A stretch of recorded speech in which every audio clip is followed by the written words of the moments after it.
Hujambo Mbantu, karibu katika maktaba, na leo nataka nikuhadithie historia ya John Rambo, mwigizaji mkongwe duniani na bingwa kabisa. Mimi ni Wilberforce Ngoto. Sylvester Gardenzio Stallone amezaliwa tarehe 6 Julai mwaka 1946. Akapewa jina la utani kama Sly Stallone. Kipindi cha nyuma, Stallone alikuwa mpambanaji kwenye maisha yake ambaye kila siku alitamani sana kuwa mwigizaji mwenye jina kubwa nchini Marekani. Alipokuwa akiishi na mkewe, kuna siku alimuibia mke wake vitu vya dhahabu na kisha kwenda kuviuza. Waligombana mno mpaka kuachana. Maisha yake kwa ujumla alikuwa magumu, na mwisho wa siku akajikuta akiwa mtu asiyekuwa na mbele wala nyuma. Hata pa kulala hakuwa napo, hakuwa na pa kuishi.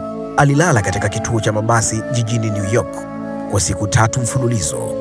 Hakuwa na fedha, hivyo hakuweza kulipia kodi wala kununua chakula. Baadaye alipoona maisha magumu, akaamua kumuuza mbwa wake katika duka moja la pombe kali. Alikuwa ndani huku akisubiri mteja yeyote yule atakayeingia ndani na kumhitaji mbwa yule, angemuuzia tu. Sababu kubwa ya kumuuza mbwa huyo ni kwamba hata hela ya kumnunulia chakula hakuwa nayo kabisa. Baadaye akafanikiwa kumuuza kwa dola 25 tu. Alipopewa fedha akaondoka huku akilia, kwani bado alimpenda mno mbwa wake, ila kwa sababu ya umasikini hakuwa na jinsi. Baada ya wiki 2 akaona mpambano wa ngumi kati ya Muhammad Ali na Chuck Wepner. Kila alipokuwa akiangalia ule mpambano, akajikuta akishikwa na hali ya kutaka kuandika script kwa movie aliyoipa jina la Rocky. Aliandika script kwa masaa 20 bila kulala. Alipomaliza akataka kuiuza. Watu walipoona ni nzuri wakataka kuinunua kwa dola 125,000, zaidi ya shilingi milioni 150 za Kitanzania. Kabla hajaiuza akawapa wanunuaji wale ombi lake moja, kwamba kama wanaitaka basi na yeye aigize, tena awe mhusika mkuu, yani Sterling, ambaye humo alimpa jina la Rocky. Studio wakasema hapana, walikuwa wakimhitaji mwigizaji maarufu ili wauze. Walimwambia kwamba hakustahili kuigiza kwa kuwa alionekana kama mchekeshaji na mwenye kuchekesha sana. Akawaambia kama walikataa basi anaondoka, na kweli akaondoka kwenda mtaani kujitafutia maisha mengine.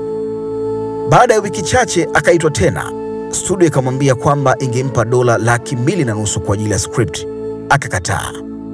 Walimpandishia dau mpaka dola 3.5, bado aliendelea kukataa.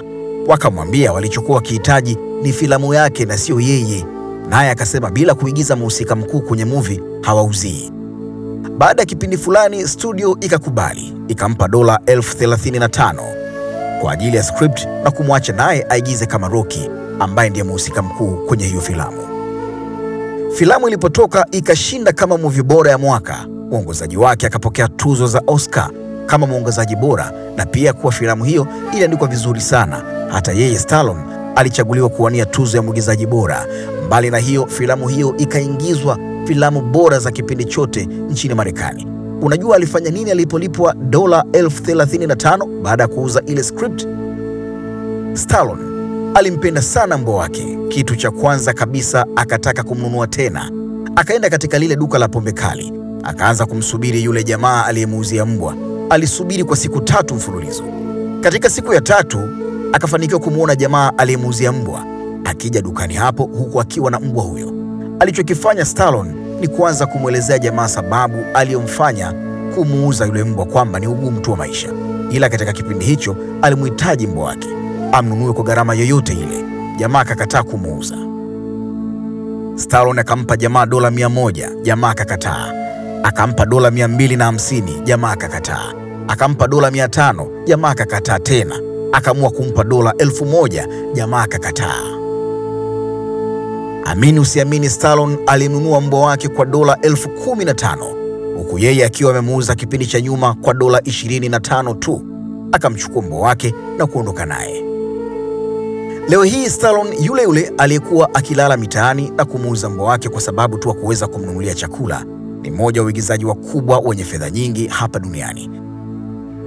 Kuvunjika moyo ni kitu kibaya sana Mbantu. Ulishawahi kuwa na ndoto nzuri, ndoto iliyokuhamasisha kutimiza ndoto zako, lakini baadaye ukavunjika moyo na kuona hautaweza? Mambo yako hivyo. Tunashauriwa kwamba kuendelea kuvuta soksi zetu juu na kufunga mikanda kwa kile ambacho tunakiamini, Siku moja hata wewe kile ambacho unakitamani kuwa katika maisha utakuwa kama ambavyo amekuwa Sylvester John Rambo.